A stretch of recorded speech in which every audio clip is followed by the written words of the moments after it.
This is Seaside Chats with Kenneth Arthur. That's me, Kenneth Arthur. And right now we're previewing the Seahawks and the Jets with some quick 3-minute thoughts. And right now we're going to look at the injury situation for the Seahawks and the Jets. And the biggest news coming out on Friday is that of Eric Decker, wide receiver for the New York Jets, going to be out with a partially torn rotator cuff. And I think when you look at the matchups there, that's a pretty big blow for the New York Jets offense. Eric Decker leading the team with 194 yards, 21.6 yards per catch and 2 touchdowns as their big play threat. Though he was only catching 43% of his targets. He was thrown at 21 times by Ryan Fitzpatrick, caught 9 of those, so 43%. That being said, if you watch Fitzpatrick's game against the Kansas City Chiefs in Week 3, you could understand that maybe a lot of those misses were not Eric Decker's fault. Still, for the New York Jets now, they have to focus their attention on Brandon Marshall and Quincy Enunwa.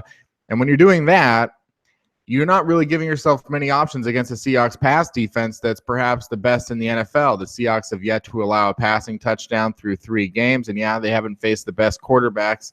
But hey, Ryan Fitzpatrick also not one of the best quarterbacks, so they've got experience going up against quarterbacks of Ryan Fitzpatrick's caliber. And to go up against Brandon Marshall and Quincy Enunwa, and really nobody else on the Jets right now, has more than 64 yards. So the next highest receiver there is Jalen Marshall, 5 catches for 64 yards.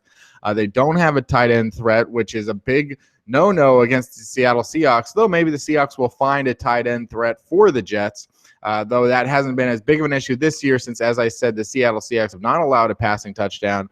Quarterbacks going against the Seahawks this year have totaled 544 yards in 3 games, 57% completions, no touchdowns, 1 interception, and a passer rating of 71.7 with 8 sacks. So the loss of Eric Decker, not a small one for the New York Jets.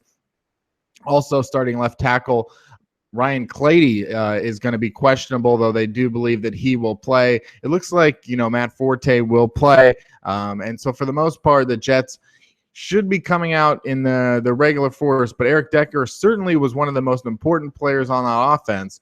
So going up against the Seattle defense, which, is second in passing yards allowed, it's going to make it even more difficult for them to move the ball. Will Ryan Fitzpatrick throw 6 interceptions again? I'm not counting against it. There's always the possibility for Ryan Fitzpatrick to throw 6 interceptions against the Seahawks, though they haven't been forcing turnovers.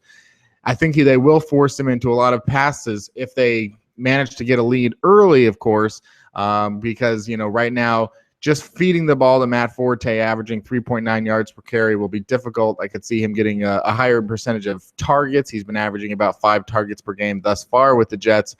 But with Richard Sherman able to get on top of Brandon Marshall, Deshaun Shedd is covering Quincy Enunwa, and, Jeremy Lane, whoever they're going to put in the slot, Jalen Marshall, or if they're going to put Enunwa there, whatever, it doesn't seem to really it's not going to be a very good game for the passing of the Jets. So I think you might not see any touchdowns offensively from the Jets this week against the Seahawks. That being said, it should be a low-scoring game, so that doesn't necessarily mean that the Jets are going to lose, but this was a big loss for them with Eric Decker.